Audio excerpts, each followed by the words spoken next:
Alors, euh, donc, on va reprendre par rapport à hier. À la petite différence que mon ordinateur a craché ce matin, c'est-à-dire que mon disque dur système a décidé de ne plus fonctionner sur mon ordinateur de bureau. Donc là, je suis sur mon ordinateur portable et je n'ai pas accès aux fichiers, au PowerPoint que l'on avait commencé à construire hier. Donc là, j'ai repris celui de l'année dernière et, euh, et j'aurai un peu moins d'aisance sur. Par exemple, j'ai pas de double écran pour pouvoir regarder vos questions sur le chat en même temps. On a comme objectif aujourd'hui de finaliser euh, le lien entre le diagramme de Jablonski et les opérations de calcul. C'est-à-dire que hier, on a discuté d'une optimisation géométrique, on a discuté d'un calcul de fréquence, on a discuté de comment ça se passe une optimisation géométrique et en fait on a plusieurs single point, c'est-à-dire que on a une géométrie initiale, mais on n'a pas la fonction d'onde optimisée ou minimisée ici. Donc là ici, on va minimiser d'abord l'énergie électronique avec la disposition des noyaux donnés. Donc ça nous fait descendre en énergie. À partir de là, quand on est au minimum en énergie, c'est-à-dire qu'en fait on ne peut plus imaginer de modification de la fonction d'onde qui permettrait de faire mieux. Et ça, c'est en fonction des approximations qu'on a choisies, c'est-à-dire en fonction de notre fonctionnel, en fonction de notre jeu de fonctions de base. À ce niveau-là, on va sonder la pente de l'énergie par rapport aux déformations pour imaginer dans quelle direction aller. On ne fait pas vraiment une dérivée totale parce que ça coûte trop cher. C'est justement ça le calcul des fréquences. On va le faire, disons qu'on va estimer la pente. On va imaginer des petits déplacements dans certaines directions et on va dire ok, là je vais suivre la déformation qui me fait baisser le plus en énergie. Je déforme ma molécule, donc je change de géométrie et je reminimise mon énergie. Je calcule une fonction d'onde optimisée pour cette géométrie. On répète le système jusqu'à arriver au puits. À partir de là, le système s'arrête, il considère qu'il ne peut pas faire mieux. Alors, si on a accès donc à un terminal Linux, avec la commande grep, on peut aller rechercher des mots-clés dans un fichier log, et on peut aller chercher, on avait vu ça, par exemple normal termination, ça veut dire que Gaussian s'est terminé normalement. On peut aller vérifier que les jeux de fonctions de base soient les mêmes. On peut regarder l'énergie de répulsion nucléaire, c'est-à-dire en fait la géométrie. Si par exemple on veut comparer deux fichiers, et si on voit que la nuclear repulsion energy n'est pas la même entre les deux, c'est que la géométrie n'est pas la même. On peut regarder quand on fait un grep down, on va voir un certain nombre de lignes, et on avait vu que pour notre exemple, là, pas celui qui est affiché, mais le méthylamine, vu qu'il était parti d'une amine qui était presque planaire, il a fallu plusieurs étapes de géométrie afin de retrouver une amine coudée. L'énergie totale, ici, diminue à chaque étape, et à chaque fois, les cycles ici, ce sont les cycles justement nécessaires pour la convergence de la fonction d'onde. Il travaille sur 4 critères principaux pour déterminer s'il est dans le puits de potentiel.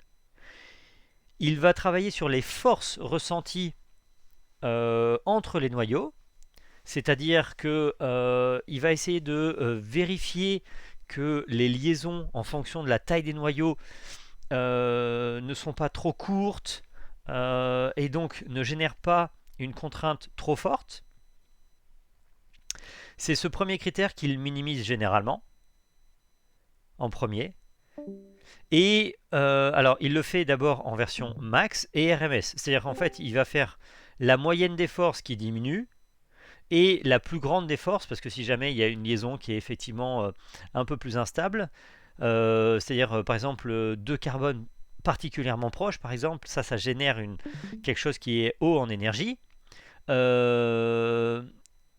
va essayer de minimiser au possible, mais en fonction du système, peut-être qu'on a un système contraint où là, on a deux atomes qui se ressentent un peu fort. D'où, c'est ce que je vous avais dit, si vous avez deux atomes qui sont vraiment très très proches, en réalité, ce qui peut se passer, c'est que on n'a pas fait attention, quand on a dessiné la molécule, par exemple sur Gauss-View ou autre, on a placé deux hydrogènes au même endroit. Ben lui, il va voir en fait une interaction entre deux noyaux et deux hydrogènes à très très basse distance. Et ça, en termes d'énergie, c'est quelque chose de très instable. Donc souvent, il va planter et il va dire Error Termination Link 101, 101, et il va dire non, là je pense que cette distance interatomique est vraiment beaucoup trop courte, je pense qu'il y a une erreur, je ne continue pas. Mais si on part par exemple avec un H2 avec une distance de 0,4 angstrom, il va dire waouh, cette distance elle est très courte, elle est très haute en énergie, je vais commencer déjà par l'éloigner. Et donc là, ça a un impact très fort sur les forces. Et on peut remarquer que là ici, dans la série, si on voit que c'est en colonne, les RMS des forces sont assez vite minimisés. Là, il a obtenu le déplacement en même temps. Alors le displacement, c'est en fait cette fois-ci essayer d'imaginer que si tu déplaces un atome, ça ne devrait au bout d'un moment plus avoir d'impact sur l'énergie. On peut voir ici que le déplacement par rapport aux forces n'est pas sur la même ordre de grandeur, parce que un méthyle qui bouge, ça fait beaucoup de déplacement et ça a très peu d'impact sur l'énergie.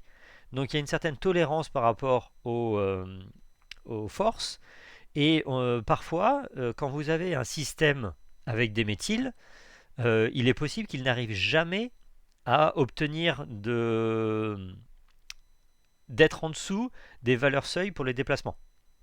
Par exemple, si vous avez plusieurs méthyles, il va commencer à les faire aller et venir, c'est-à-dire qu'il va les déplacer de 30 degrés par-ci, par-là, et en fait, vous pouvez tout à fait osciller et de manière en fait infinie rester bloqué entre deux ou trois géométries.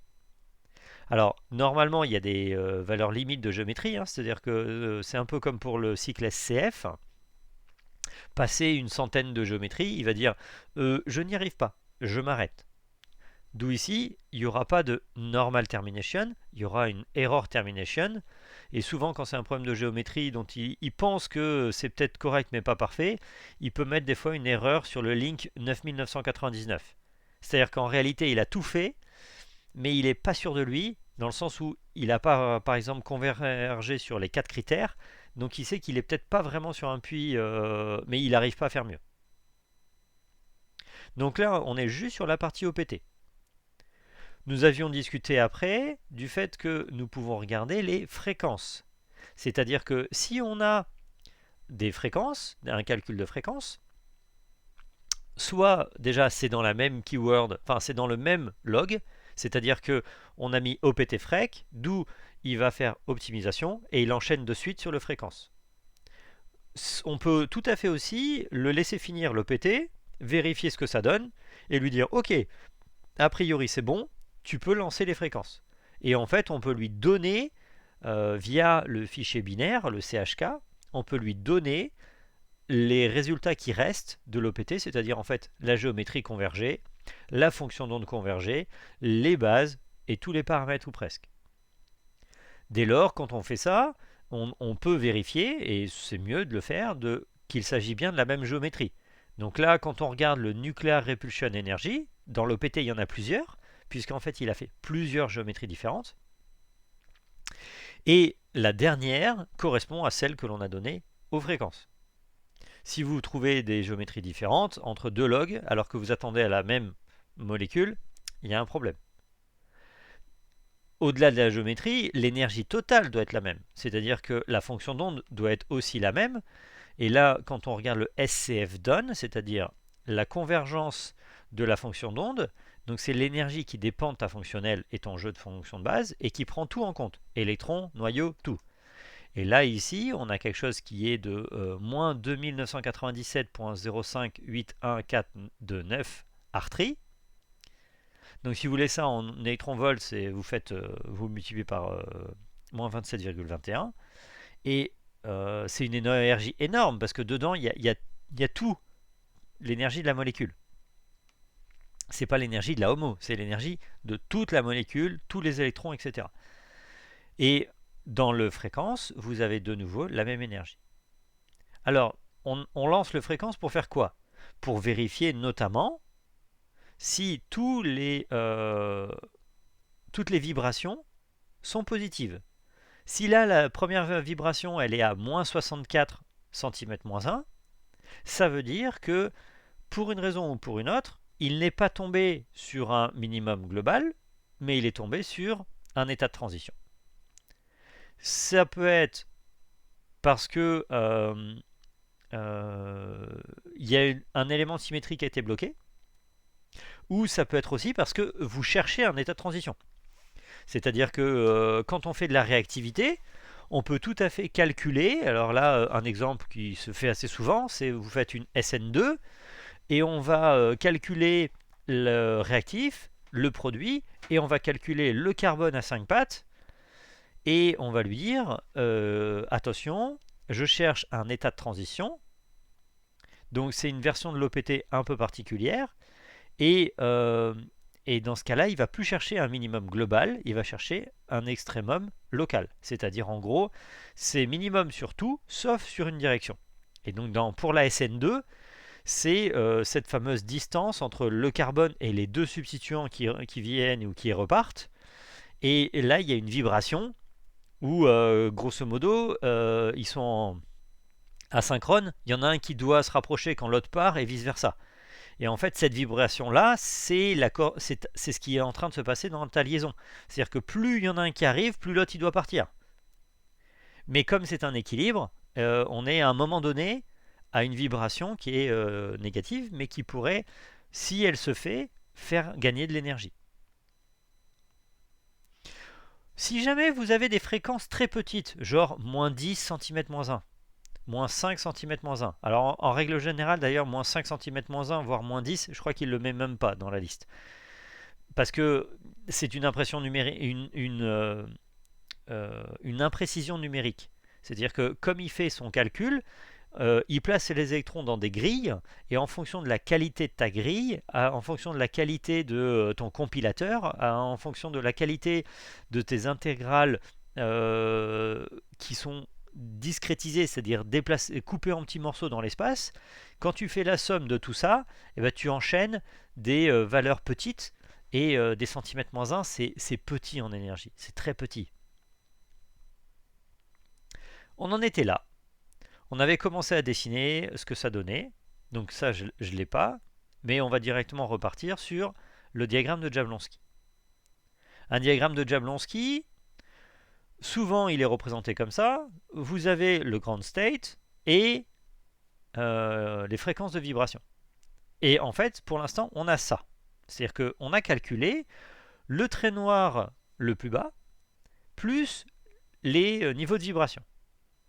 Alors, si on est tout à fait exact, le trait noir qui est ici en bas, vu que les transitions partent de là, c'est même le niveau vibrationnel le plus bas.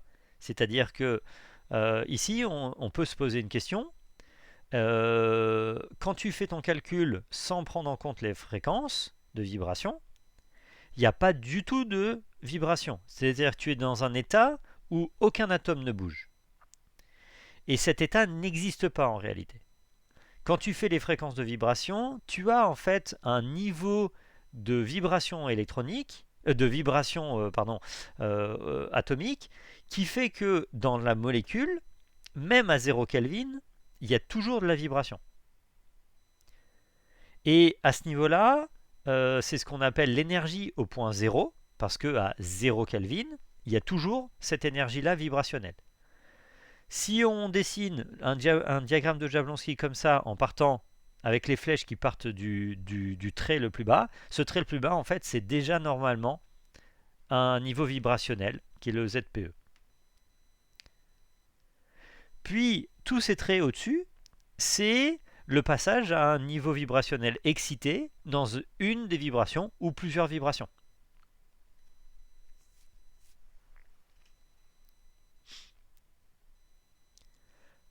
Alors, d'après vous, là, l'accolade qui est autour du ground state, c'est combien d'énergie?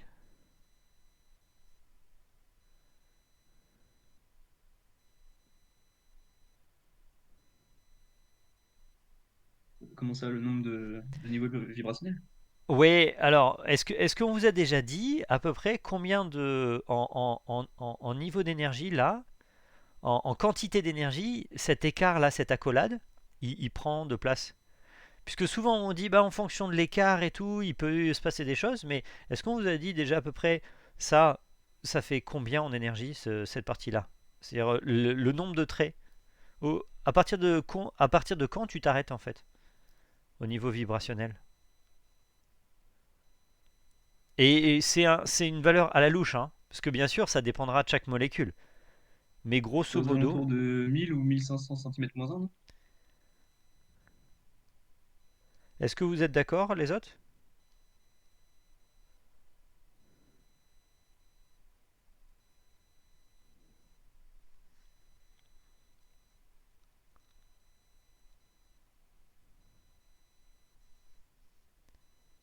Alors j'ai pas de deux écrans, je peux pas voir le chat là. Non, il n'y a pas de chat actif. Ok.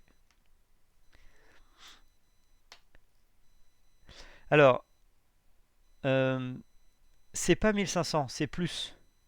Quelle est la valeur de, par exemple, quelle est la fréquence de vibration d'une liaison CH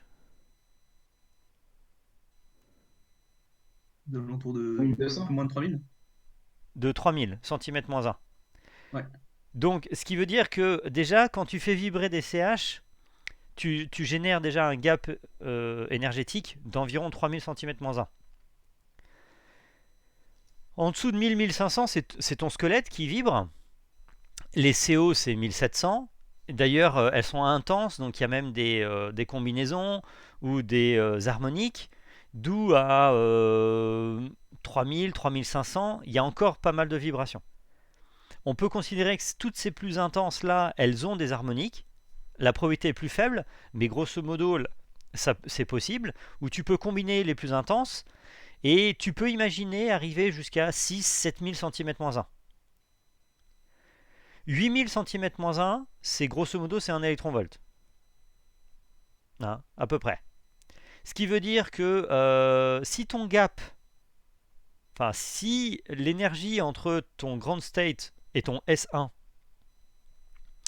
est de l'ordre de 1 électronvolt, il y a de fortes chances qu'en termes de vibration, là, il n'y a pas cette énergie, il n'y a pas ce blanc-là. Ce niveau-là, il est directement là. Si tu as 2-3 électronvolts, bah, tu peux considérer que tu as presque 1 électronvolt ici d'occupé de niveau vibrationnel. Bien sûr, les plus probables sont ceux-là, et plus tu montes, moins c'est probable. Et là, tu as après donc un joli gap qui t'explique effectivement que du S1 jusqu'au ground state, tu ne peux pas directement passer par une relaxation vibrationnelle. Ce qu'on appelle la relaxation vibrationnelle, hein, c'est que tu perds de l'énergie plutôt en vibrant que en émettant un photon. La vibration en fait est très rapide. Euh, euh, elle est aussi, bon, on va dire, elle est presque instantanée. Et ce qui se passe, c'est que physiquement, elle est plus facile à faire, plus probable à faire que l'émission d'un photon. Donc l'émission d'un photon, il aura tendance à se faire que quand il n'y a plus d'autres possibilités. Alors maintenant, la question c'est comment je fais pour calculer ces traits vert, bleu et rouge.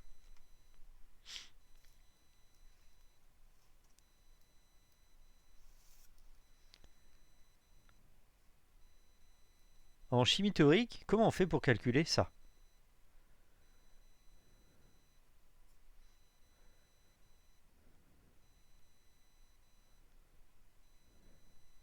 Est-ce que vous avez commencé en TP à vous occuper des états excités, de l'absorbance des états excités? Oui, on les a calculés. Et vous avez fait ça avec quoi? Quel mot-clé?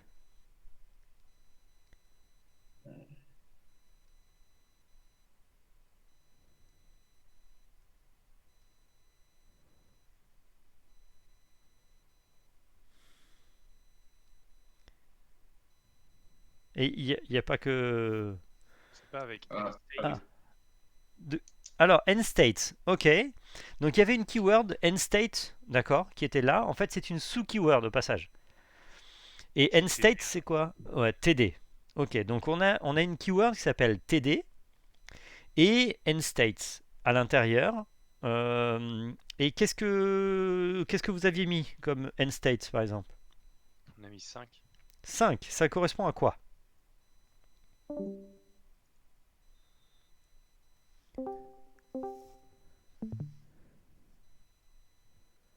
Hein? D'après vous, le end state, ça veut dire quoi?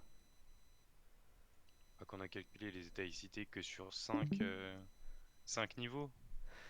C'est-à-dire que vous avez calculé 5 après... états vibrationnels, non? Non, 5 états électroniques. Donc ça, c'est ça la subtilité importante, c'est que quand vous allez calculer le TD, vous allez uniquement vous occuper des traits noirs. Alors, si là le trait noir c'est le niveau vibrationnel ZPVE, en fait vous l'avez même pas. Vous avez un trait hypothétique qui est en dessous, qui est une version sans vibration. Donc vous allez calculer S1, S2, S3, S4, S5.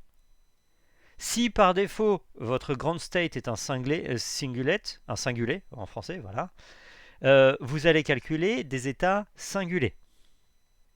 Si vous voulez des états triplés, il faut lui dire. Donc dans les keywords, il y a possibilité de lui dire 50-50, c'est-à-dire que tu vas calculer autant de singulés que de triplés. Ou alors tu peux très bien faire un autre calcul à côté, où tu lui dis, ben, à partir du même état fondamental, calcule-moi les états triplés.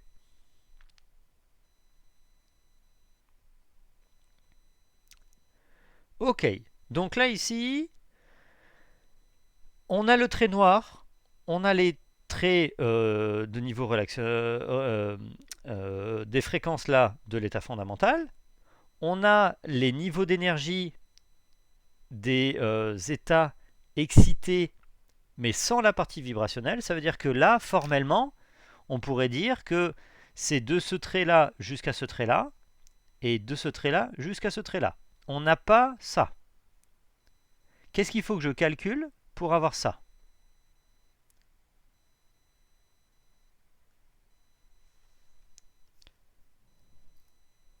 Il me semble qu'on a fait les. Enfin, au tout début, on faisait les niveaux vibrationnels. On pouvait représenter le spectre hier. Ça peut pas être les niveaux vibrationnels des états excités, non? Enfin, pas forcément des états excités, mais au moins du ground state. Alors, quand on a dit justement là, ici, quand je fais ici les niveaux les fréquences là, ici, c'est bien, ces valeurs-là, ce sont bien ces traits-là. Ouais. Donc, tu les as pour le ground state. Quand tu fais le TD, il n'y a pas les fréquences.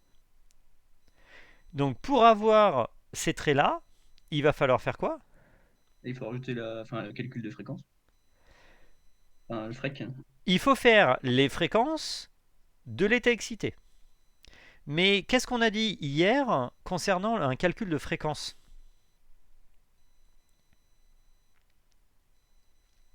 Un calcul de fréquence se fait sur quoi?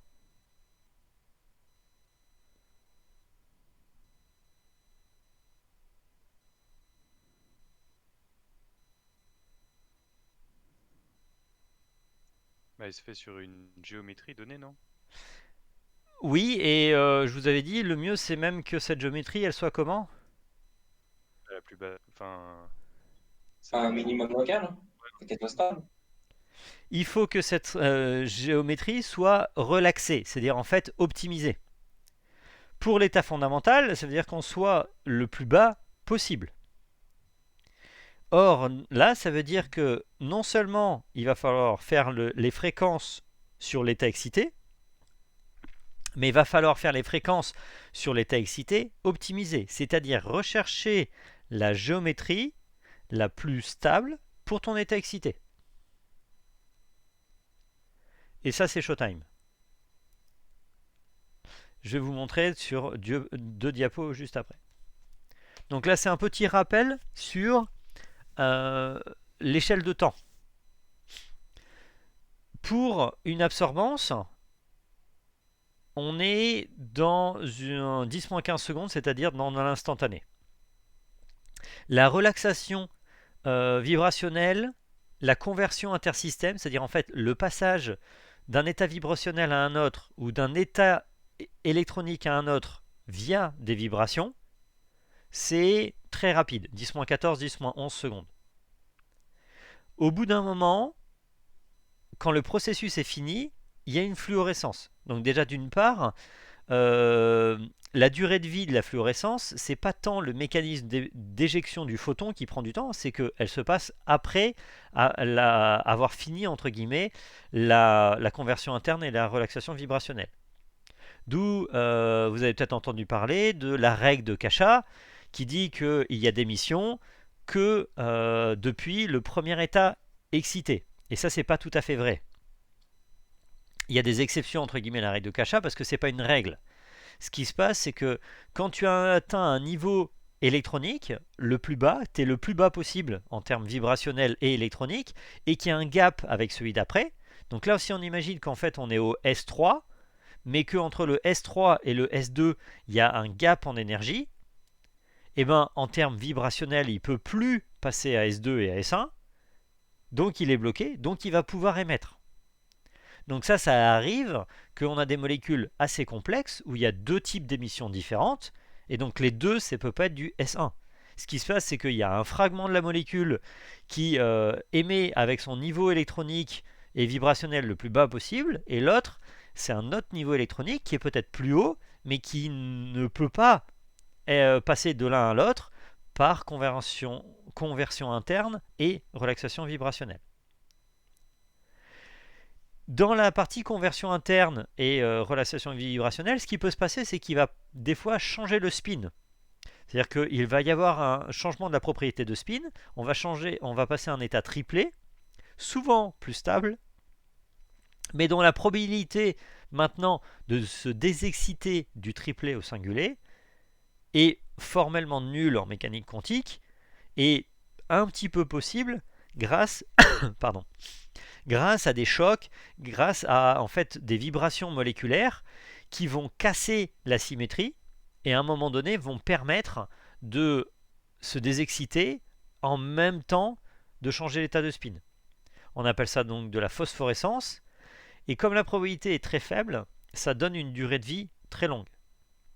Mais attention, on peut imaginer aussi que cet état n'est pas du tout émissif, et en fait il doit attendre par choc thermique, etc., d'avoir l'énergie pour repasser à l'état S1 avant de pouvoir émettre, et d'où on parle ici de fluorescence retardée, qui peut avoir des durées de vie assez longues.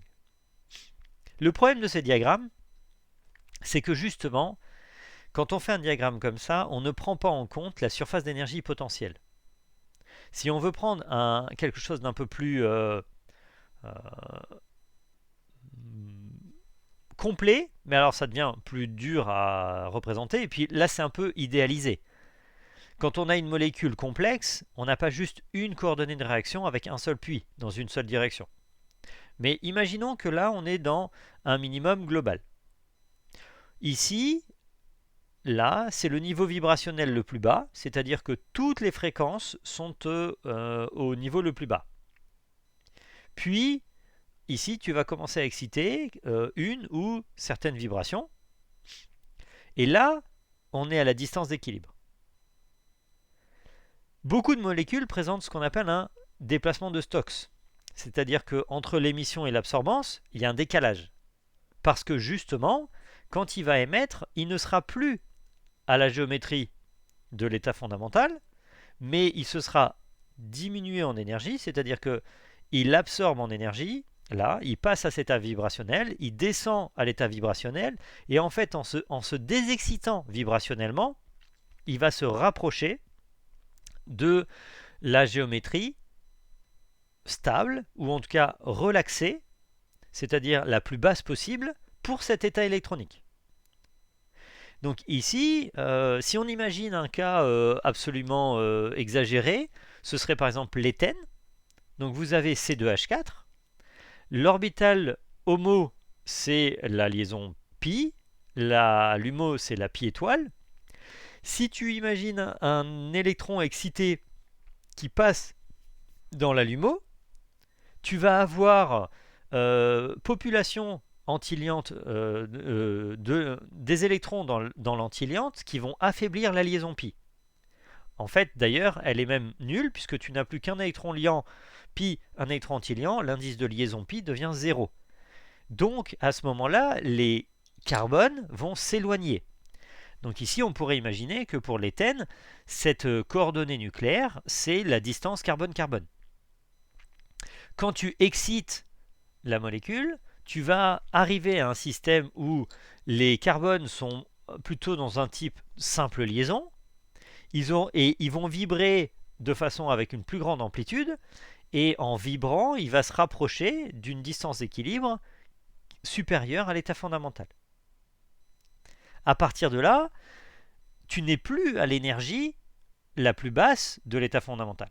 Par contre, quand tu imagines maintenant l'état excité, la transition entre ton état fondamental et ton état excité, elle est plus petite que l'absorbance au départ. D'où effectivement la longueur d'onde d'émission augmente et tu as un déplacement de Stokes. Alors maintenant, ça c'est la physique, ok. Vous deviez à peu près le savoir, mais ça fait pas de mal de se le réexpliquer. En pratique, on va avoir un problème. La mécanique quantique et les programmes en mécanique quantique sont prévus pour minimiser une énergie. À chaque fois, en fait, on fait une dérivée de l'énergie par rapport aux coordonnées et on cherche la pente la plus basse. Si tu lui dis, ok, alors essaye de m'optimiser ça, comment ça se fait qu'il ne retombe pas à l'état fondamental? Comment on fait d'après vous? On lui fixe une valeur.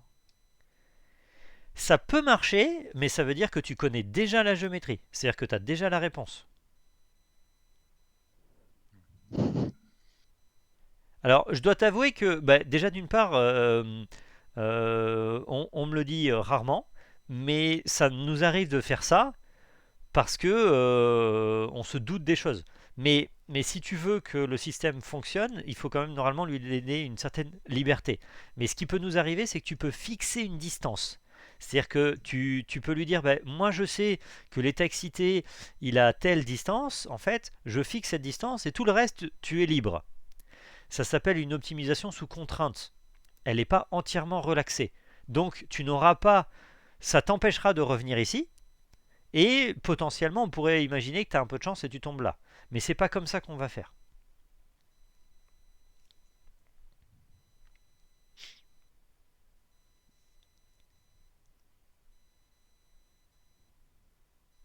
Quelqu'un a une autre proposition?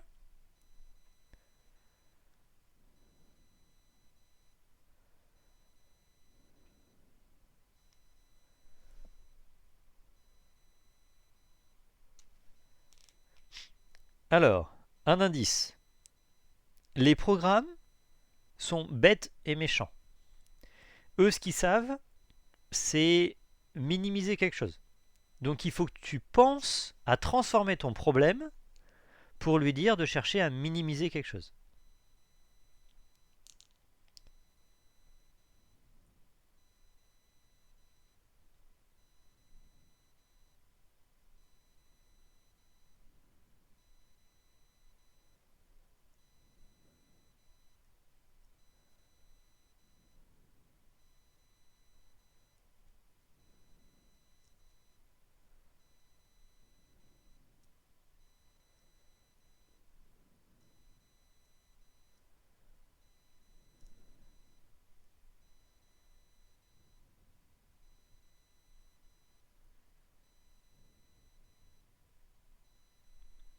Pas d'idée?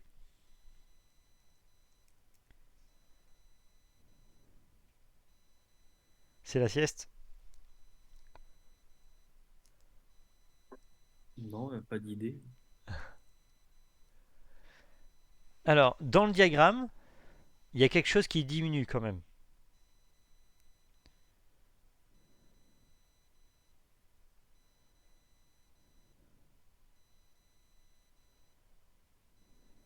Vous pouvez répéter ce que vous venez de dire? J'ai eu un petit bug de son. Ouais, dans le diagramme, il y a bien quelque chose qui diminue. C'est, on peut pas fixer la valeur par rapport mince, aux fréquences. Vu qu'il y a là, par exemple, pour l'état E1, la fréquence est très importante et quand on désexcite, par exemple, là, on voit la flèche verte, elle arrive sur une fréquence beaucoup plus faible. Alors, Enfin, les courbes oranges sur votre graphique. ouais, alors il y a un peu de l'idée. Alors, ce qui se passe, c'est que on n'est pas obligé de calculer les fréquences quand tu minimises un état excité. Mais là où tu n'as pas entièrement tort, c'est que quand on fait de l'optimisation, on imagine un peu les pentes. Donc il y a bien un petit peu un truc de... Il y a des moments en fait pour nous donner les directions, on va s'aider comme ça. Mais c'est pas forcément... Il ne faut pas imaginer que c'est lié aux parties orange. C'est plus regarder les pentes noires. C'est-à-dire que quand on va sonder les pentes en faisant des petites dérivées, on est plutôt en train de regarder la pente noire. D'accord? Donc là ici, il y a de l'idée, mais c'est pas ça. Il y a quelque chose d'autre qui a changé comme propriété, qui est plus petit qu'avant.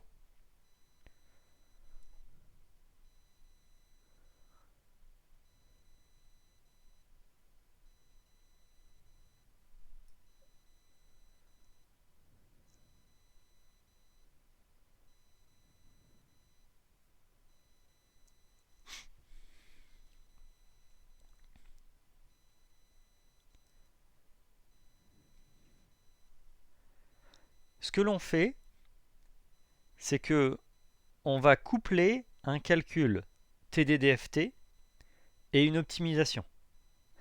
Et on va lui faire travailler non pas sur la minimisation de l'énergie électronique, mais on va lui demander de minimiser l'énergie d'émission. C'est-à-dire en fait, on va considérer au départ, on lui dit tiens, moi je veux que tu minimises S1.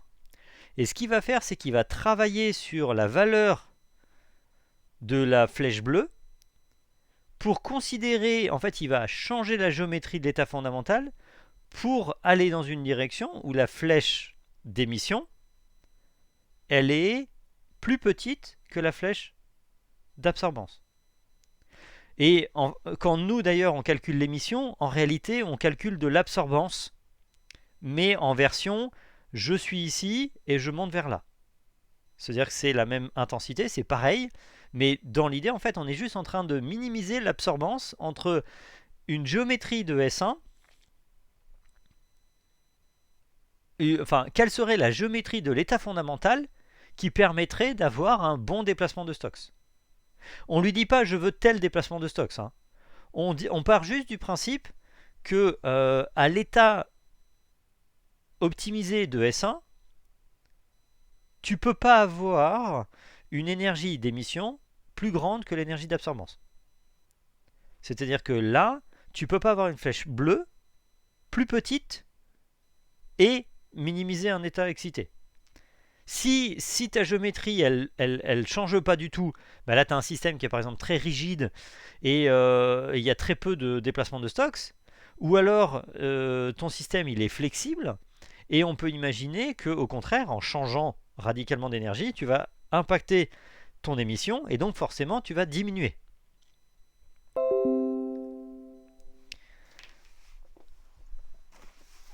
Hop là, on va peut-être brancher la batterie. Excusez-moi.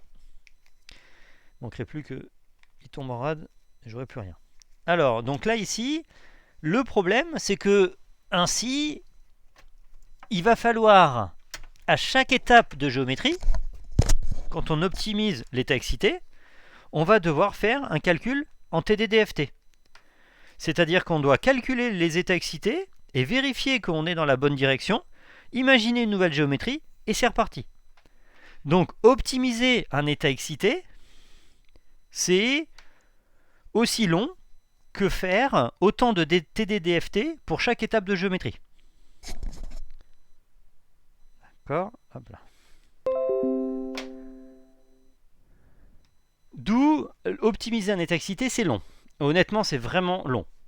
Et calculer les fréquences de l'état excité, c'est encore plus long.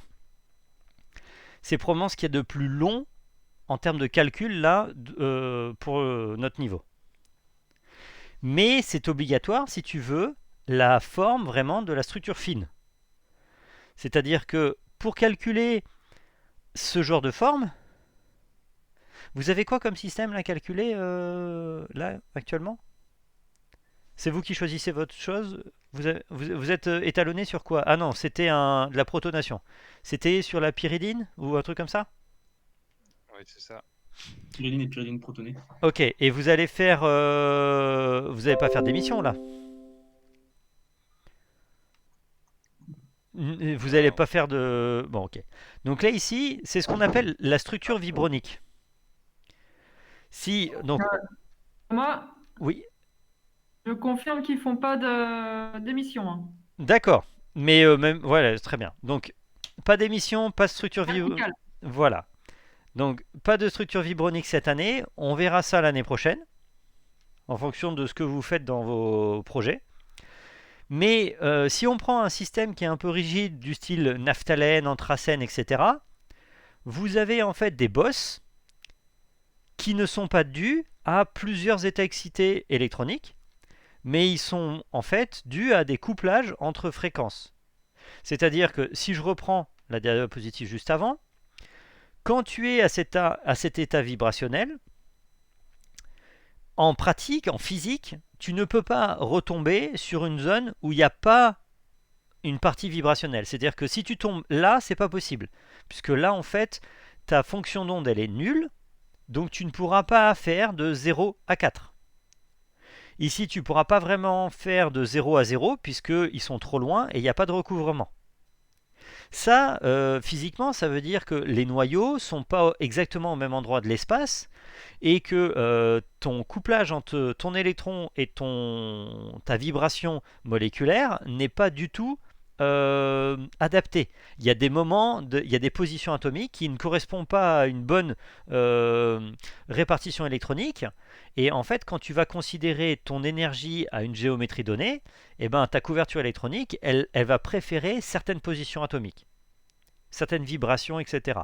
Et ben, quand tu pars d'une certaine couverture électronique à une certaine géométrie donnée, tu ne peux aller que dans certaines couvertures électroniques et géométries données. Et pour certains systèmes rigides, eh ben, c'est flagrant. Tu vas du 0,0, 0,1, 0,2, 0,3, 0,4 et en fait tu vois les gaps en énergie. Mais des fois c'est encore plus flagrant, par exemple le 0,2 n'est pas possible. Et donc tu as comme un trou. Et si on ne fait pas gaffe, on a l'impression que ça peut être deux états électroniques excités, alors qu'en réalité ça peut être qu'un seul. Quand on a quelque chose de plus souple, ça veut dire que ici nos puits de potentiel sont plus larges. Ça veut dire que donc là, si vous prenez ces deux bandes-là, vous élargissez cette gamme en géométrie. Ça veut dire que la molécule, elle tolère des déplacements électroniques, des déplacements atomiques plus grands et ça a moins d'impact sur l'énergie. Et ça crée des vibrations plus larges, etc. Donc par exemple des CH3 qui se déplacent sans trop changer d'énergie. Et ben, ça voudra dire qu'il y aura des couplages beaucoup possible à peu près avec tous les niveaux vibrationnels et donc au lieu d'avoir une série de petites patates, tu vas avoir juste une grande forme patatoïde. D'où en orga, on a souvent des choses qui sont des formes presque gaussiennes et c'est une approximation que l'on peut utiliser, j'y reviendrai après.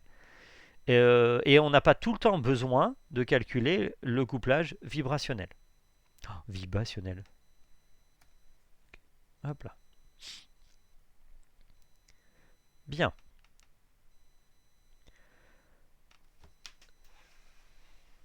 Là, je vais vous présenter un petit peu de théorie sur la partie des transitions électroniques. C'est pareil, cette année, vous aurez moins l'opportunité d'aller au fond des choses sur la partie transition, mais ça vaut le coup quand même que je vous présente ça, surtout pour ceux qui suivent bien le TP et qui veulent essayer de bien comprendre un petit peu les propriétés d'absorbance. Certains L3 ont eu certaines diapos là, mais maintenant je le reprends avec un objectif pédagogique quand même supérieur. On va parler de la probabilité d'une transition. C'est-à-dire que comment on va calculer un état excité et comment je peux savoir si une transition elle est permise ou non et intense ou non. C'est vraiment un point ultra essentiel. C'est bien une règle en mécanique quantique, donc la probabilité d'une transition électronique, on peut la calculer. Et la keyword que l'on utilise, qui s'appelle TD, pour time dependent, c'est parce que les états que l'on va rechercher ne sont plus des états stables dans le temps. Ce sont des états qui dépendent du temps. Donc c'est une équation de Schrödinger dite dépendante du temps, qui est en fait la forme générale. Celle qu'on vous a présentée en L2 et en L3, c'est l'équation de Schrödinger indépendante du temps et qui ne marche que pour un état fondamental stationnaire. Quand je donne de l'énergie et qu'il y a une transition, je vais passer d'une fonction d'onde donnée à une autre fonction d'onde. Sinon, c'est qu'il n'y a pas d'absorbance. Pour que je puisse passer d'une fonction d'onde donnée à une fonction d'autre, donc on avait dit pour l'éthène par exemple. Pour l'éthène, entre la HOMO et la LUMO, je peux avoir une transition. Il faut que j'ai une règle entre ma fonction d'onde de départ, ma fonction d'onde finale et un opérateur de transformation. Quand on est dans la partie transition électronique ou dans la partie infrarouge, le moment de transition, c'est le moment dipolaire. C'est-à-dire qu'en fait, il va falloir transformer le moment dipolaire. Et dans le calcul, il y a cet opérateur et il y a aussi le recouvrement entre les fonctions d'onde. Si les deux fonctions d'onde sont radicalement différentes, à deux endroits différents de la molécule, et qui ne se voient pas du tout, il n'y a pas de transfert possible, d'accord, et il n'y aura pas donc de transition possible. Le recouvrement entre les fonctions d'onde est nul. Je vais l'illustrer avec une molécule importante de la chimie organique, des matériaux moléculaires en chimie organique, le TTF. Donc là ici, il s'agit d'un hétérocycle pi conjugué. Vous avez 3 doubles liaisons et des dérivés en fait d'éthiolène au centre, c'est-à-dire qu'en fait vous avez des soufres et les doublés du soufre se conjuguent avec le système pi là. Donc là on a 2 électrons pi, 2 électrons pi, 2 électrons pi, 2 électrons pi, 2 électrons pi, 2 électrons pi, 2 électrons pi. Donc ça fait 6 et 8, 14 électrons pi. Ce qui se passe pour le tétratiafulvalène, c'est qu'il a une structure électronique assez complexe et étonnante. Alors vous l'avez ici dans deux groupes ponctuels différents. Le C2V, c'est le groupe ponctuel où le TTF est courbé. Et pour ceux qui étaient un peu attentifs, en fait, on peut voir que là, il forme une petite cuvette. Le C2V, c'est donc cette cuvette-là. Si j'impose que la molécule soit plane, j'ai un plan de symétrie supérieur, donc maintenant je passe en D2H. Vous avez les sigma V, mais vous avez un sigma H en plus en opération de symétrie, en élément de symétrie. D'où, à partir de là, on peut calculer, à partir d'une optimisation, les énergies des électrons. Et vous avez une HOMO qui est là à moins 4,6, plutôt haute, c'est un assez bon donneur, et une LUMO qui est assez basse. Là, ici, quand je force, quand je lui permets d'être courbe, la HOMO se stabilise un petit peu. Et donc en fait, on a quelque chose qui est un petit peu différent. Mais entre les deux, l'intérêt du D2H, c'est que la nature des transitions ne va pas radicalement changer. Et quand tu rajoutes un élément de symétrie en plus, il va plus vite. Et des fois, les orbitales, les transitions et tout ça sont un peu plus propres. Donc, on a déjà vu ça. Pour que ça marche, il nous faut avoir optimisé l'état fondamental. Pour avoir les transitions, il nous faut calculer les états non stationnaires. Et dans la théorie, quand tu fais de la TDDFT avec Gaussian, tu considères à chaque fois une transition mono-électronique.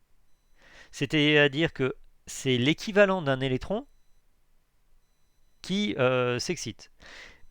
En réalité, dans la physique, il peut arriver, on peut provoquer des doubles excitations.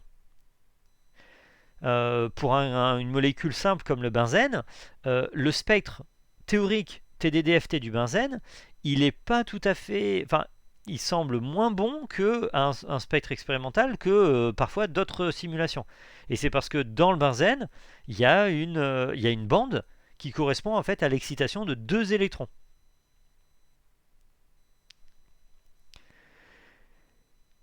Dans la DFT, vous ne pouvez de toute façon avoir que des systèmes moto-configurationnels de façon assez facile. Donc là, vous avez vu un petit peu ça en cours, normalement, et vous reverrez ça un peu plus en cours en détail avec Denis. Donc, la limite de la TDFT, ce sont les mêmes limites que la DFT. C'est-à-dire que la partie monoconfigurationnelle, notamment, elle va être importante si tu as des électrons très séparés. C'est-à-dire que si vous vous retrouvez sur un système où vous avez un fort déplacement électronique et que vous avez 2 électrons un peu célibataires séparés, il peut y avoir des problèmes parce que cet état-là ne devrait pas être correctement reproduit avec une seule configuration électronique. Donc on fera un TD là-dessus l'année prochaine où j'essaierai de vous illustrer comme ça avec les mains et surtout avec un exemple pourquoi c'est important dans certains cas et surtout comment savoir le détecter. Puis, si tu as choisi une mauvaise fonctionnelle, c'est-à-dire si par exemple tu n'as pas du tout pris en compte d'effets à longue distance ou tu as pris une quantité d'artrifoc, voire pas du tout d'artrifoc dans ton échange, ben, tu auras des mauvais résultats, que ce soit en DFT ou en TDDFT. Et finalement, si tu as pris un jeu de fonctions de base qui n'a ni polarisation ni diffuse, tu vas pas pouvoir forcément faire de belles transitions où l'électron va se déplacer, parce qu'il sera contraint dans un jeu de fonctions de base un peu trop contraint.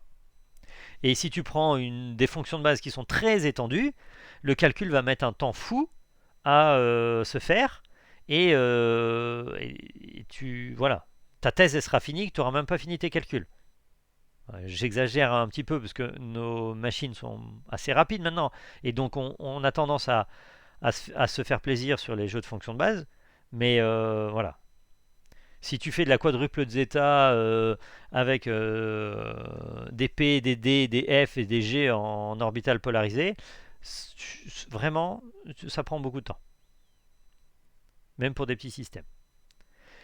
Quand on fait ça, et ce genre de diagramme avec des flèches là, je suis en train de te dire, oh là là, il y a un électron de la HOMO vers la LUMO. Et là, je fais un électron de la HOMO vers la LUMO plus 1, et là de la LUMO moins 2 vers la LUMO plus 5. Ok, super. Mais attention, ça ne veut pas dire que la transition HOMO-LUMO, son énergie, c'est moins 4,75 à moins 0,75, ça veut dire en gros moins 4 électronvolts. Si tu fais ça, tu dis une grosse bêtise. Pourquoi ?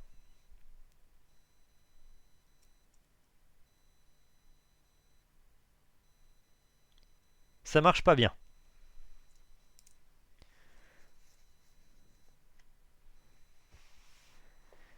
Est-ce que quelqu'un a déjà entendu parler de ça? Est-ce que quelqu'un a déjà vu en cours peut-être quelqu'un lui parler comme ça? Et ou est-ce que quelqu'un l'a déjà averti que ça marchait pas bien? Ça s'est fait, hein. Pendant des années, ça s'est fait. Mais c'est pas très efficace.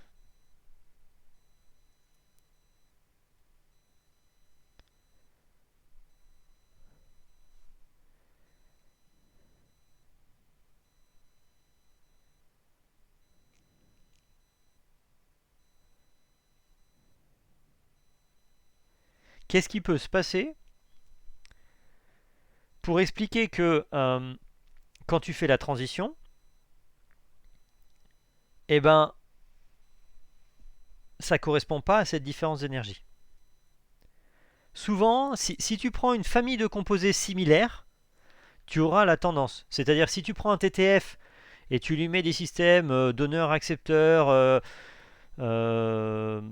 tu peux retrouver, en fonction du gap, par exemple homolumo, homolumo plus 1, tu peux retrouver des tendances par rapport à des longueurs d'onde expérimentales. Mais si tu convertis ta longueur d'onde d'absorbance, ça ne correspond pas exactement, ça correspond pas à l'énergie, à la différence d'énergie entre tes orbitales.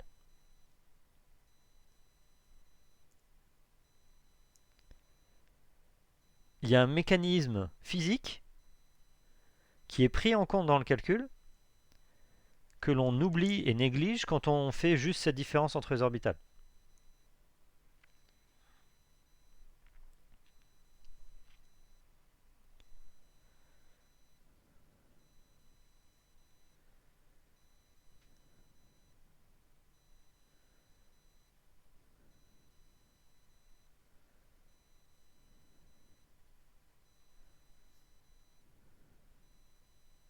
Personne ne veut essayer?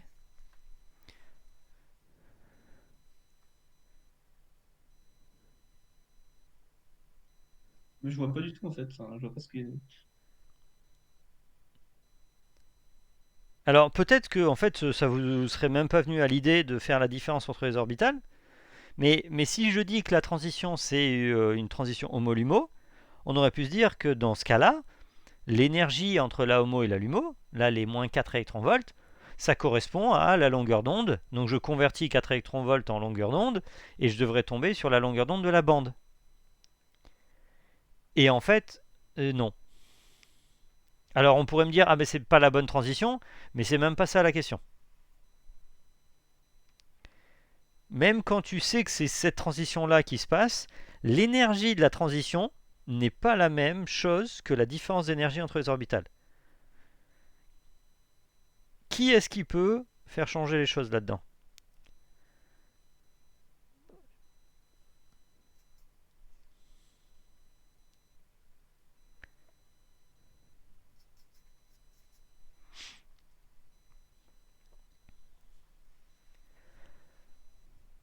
Alors, j'imagine que mon électron là, il part d'ici, et il va aller sur la LUMO plus 1. Parce qu'en fait, la transition HOMO-LUMO, elle est très peu probable. Mais bon, donc là ici, vous avez une orbitale qui est pi sur les carbone-carbone, et pi étoile entre les carbones et les soufres. Et elle irait uniquement sur des pi étoiles carbone-carbone, et il n'y a plus rien au centre. Quand un électron part d'ici et il va là, qu'est-ce qui se passe pour les autres électrons?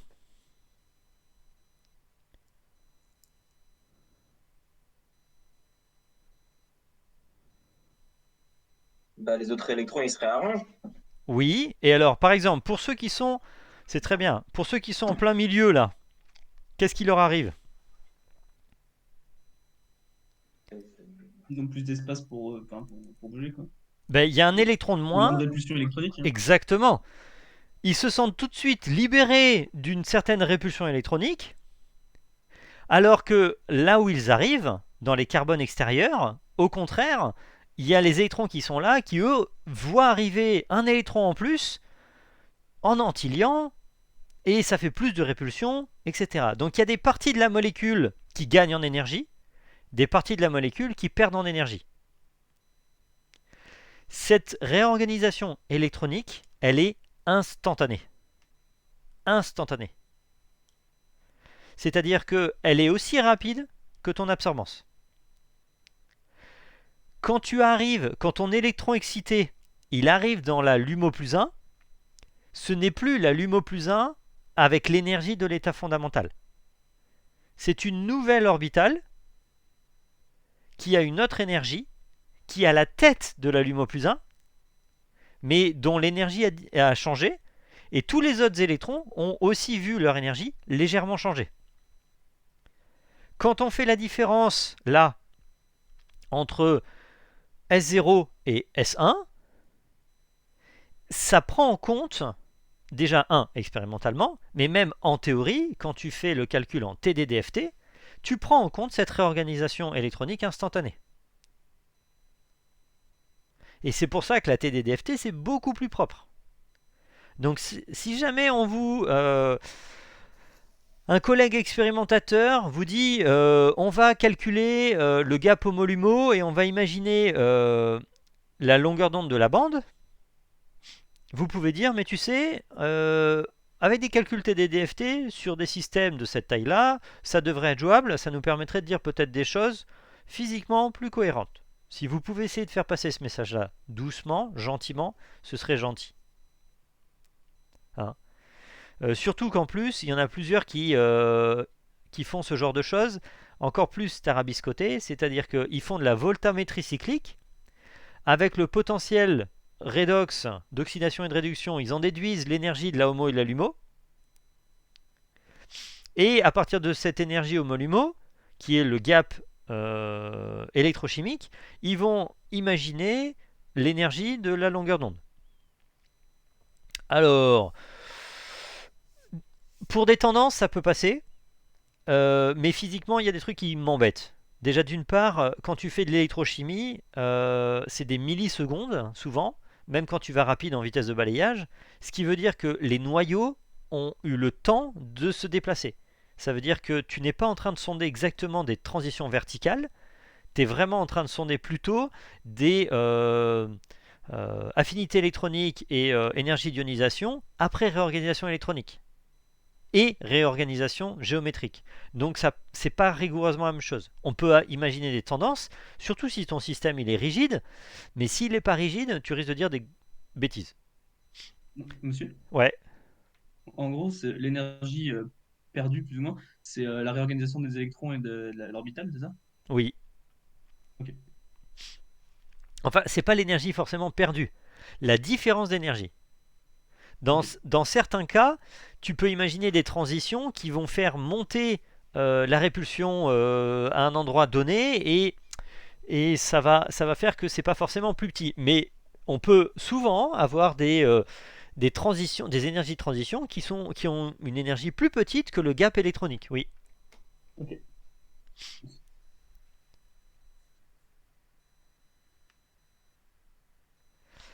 Donc là, on a parlé de l'énergie de la transition. Donc c'est un point important. Hein. On imagine un électron qui se déplace en version verticale, c'est-à-dire que les noyaux ne bougent pas. Donc c'est du rapide. Et ça dépend de la réorganisation électronique. Donc c'est pas la différence des énergies orbitales.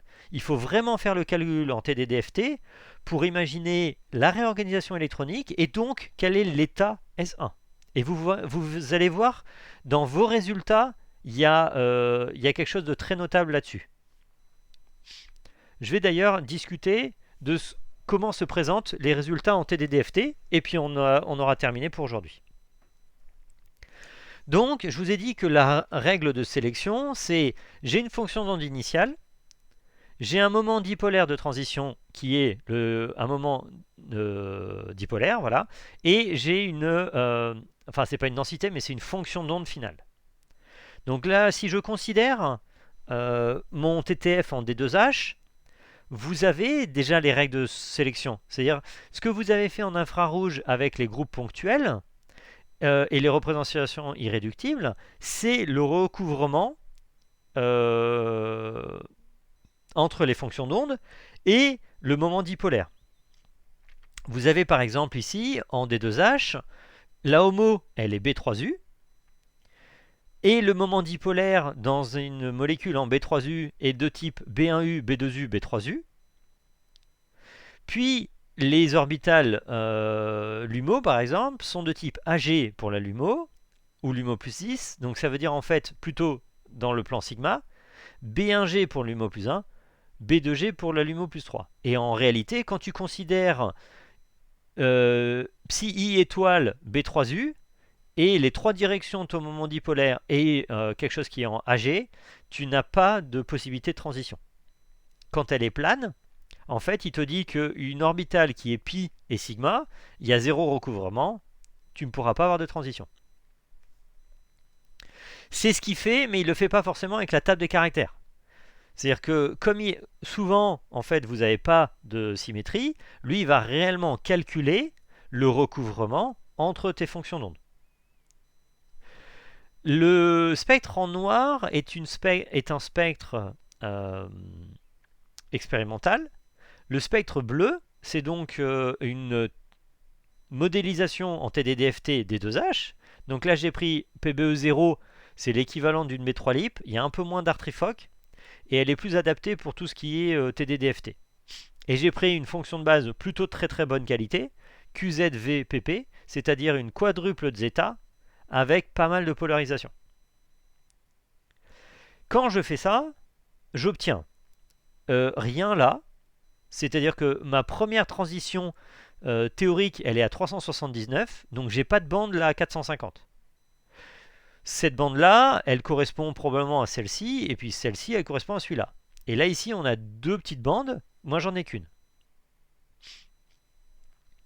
J'ai une bande, la première, qui a une force de l'oscillateur qui est de 0,03, et à 293 de 0,37. En première approximation, on pourrait considérer que c'est un pourcentage, c'est la probabilité de transition, mais ce n'est pas rigoureusement ça. C'est-à-dire que F n'est pas tout le temps normalisé, surtout que les orbitales, les LUMO, ne sont pas forcément normalisés. Et comme ils dépendent du recouvrement, vous pourrez peut-être des fois avoir des forces de l'oscillateur qui sont supérieures à 1. Quand j'ai la HOMO, je regarde ma LUMO, mes électrons partent vers l'extérieur, alors que pour la LUMO plus 3, je fais une pi étoile, mais en me concentrant sur la partie à l'intérieur. Expérimentalement, on voit que la première transition est beaucoup moins intense que la deuxième, et en théorie aussi. Alors, en théorie, moi, j'ai pas une bande, j'ai une transition. Et si je ne fais pas mon calcul de mes états excités et de la fréquence de mes états excités, il aurait fallu que je calcule donc l'optimisation de l'état excité qui correspond à celui-ci et ses fréquences et l'optimisation de cet état excité et ses fréquences. Donc c'est laborieux. Faire un spectre totalement avec toute la partie vibronique de A à Z, ça demande beaucoup de calculs. Alors par défaut, ce que nous on fait, c'est qu'on va considérer une gaussienne pour chaque transition. On élargit de façon symétrique et donc on n'aura pas cette partie de structure vibrationnelle. On n'a pas la structure fine quand on fait un agrandissement sous forme gaussienne. Quand vous allez traiter votre spectre avec GaussView, c'est ce qu'il vous propose de faire un élargissement gaussien et tu choisis la largeur à mi-hauteur de ta gaussienne. Honnêtement, ça marche pas mal, sauf quand tu veux étudier quelque chose qui justement dépend du couplage vibronique. Alors, il est possible de regarder le recouvrement entre les fonctions d'onde. Ça se fait tout seul, c'est-à-dire que tu regardes ta fonction d'onde départ, ta fonction d'onde finale. On voit que là, la fonction finale, elle est nulle, donc il n'y a pas de recouvrement à l'extérieur. Par contre, là, il y a un coefficient, là, il y a un coefficient. Certes, il change de signe, mais le coefficient existe. Donc quand on va prendre des valeurs absolues, en fait, on a bien quelque chose qui existe. Là, sur tous ces atomes au centre, il y a un recouvrement. Le recouvrement entre la HOMO et la LUMO plus 3, il est de 80% à peu près. C'est bon. Quand on fait ça en TDDFT, c'est plutôt bon signe. Il y a plusieurs outils où on peut vérifier si ça va poser problème, mais grosso modo, là c'est ce qu'on appelle le lambda de Tozer. C'est Tozer qui l'a proposé, Pitch et Tozer. Mais il y a d'autres indicateur, mais grosso modo, en DFT, si tu as une forte séparation entre le point de départ et le point final, tu risques de voir les performances de prédiction, ta précision, chuter drastiquement. Ici, quand on regarde la partie TTF, on voit que le recouvrement entre HOMO, LUMO plus 3 est de 80% ici, et il est que de 60% quand on regarde le recouvrement à l'extérieur. Ça veut dire que déjà, la première bande, effectivement, elle a un recouvrement plus faible que celle-ci. Donc, déjà, on imagine celle-ci est moins intense. Si vous avez une différence entre l'expérimental et la théorie avec un bon niveau de théorie, de l'ordre de 0,1 0,2 électron-volt, ça va. Faut pas trop, voilà, c'est normal. Si tu as un truc qui est vraiment plus gros, 0,5 électron-volt ou des trucs comme ça, soit ta théorie elle est pas bonne, soit tu n'es pas en train de dire ce qu'il faut. C'est-à-dire que peut-être que tes bandes ne correspondent pas et il s'est passé quelque chose. Tout simplement, par exemple, tu n'as pas la solvatation qui est prise en compte dans le calcul, etc. Ça peut être ça. Mais on doit aussi regarder le dipôle. Quand on regarde ici cette orbitale-là, cette orbitale-là, elle est symétrique. Vous pouvez couper la molécule en deux, et il y a l'image miroir. Celui-ci est image de celui-ci est image miroir de celui-ci. Alors que là, quand on parle dans la LUMO plus 1, vous voyez qu'il y a un changement de signe dans ce sens-là. Donc on a créé en fait, on a cassé une certaine symétrie, et on a créé quelque chose qui change de signe de haut vers le bas, ou de bas vers le haut. Mais grosso modo, on va donc créer une transition où il y a une partie en haut de la molécule qui va perdre de la densité électronique pour aller vers le bas. Quand on regarde ce moment dipolaire de transition, il est calculé, il est donné en fait lors du calcul, ça correspond à moins 1 équivalent de Baye, on va dire. Quand on regarde cette fois-ci la LUMO plus 3, la rupture de symétrie, entre guillemets, le changement, c'est plutôt gauche vers la droite. Donc on a un moment dipolaire qui n'est pas dans le même sens, et il est 2 fois plus intense. Ce qui veut dire que celle-ci, qui avait déjà un recouvrement plus intense, correspond aussi à un moment dipolaire de transition plus intense, et comme c'est le produit de tout ça, eh ben ça fait une bande qui est beaucoup plus intense. D'où, si vous avez quelque chose d'intense, si par exemple vous avez un transfert de charge très important, vous allez avoir un très bon moment dipolaire, mais s'il y a une forte séparation entre le départ et la fin, vous allez avoir un recouvrement faible. Donc vous allez avoir une bande qui n'est pas forcément très intense. Si vous avez au contraire quelque chose qui reste au même endroit, mais qui, par symétrie, le moment dipolaire ne change pas, eh ben, vous aurez quelque chose de silencieux. Et par contre, si vous êtes dans le même endroit, c'est un pipi étoile, et que ça change effectivement la répartition électronique en faisant de bas vers le haut ou de gauche à droite, et que le recouvrement est fort, ben là vous aurez des epsilon en dizaines de milliers, 50 000, 60 000, etc. D'où notamment ce que je vous ai dit pour ceux qui avaient fait la spectro avec moi l'année dernière, quand on a des métaux de transition, comme le recouvrement, comme la transition, c'est d'une orbitale d à une autre, et qu'elles sont orthogonales, eh ben les epsilon sont souvent très faibles.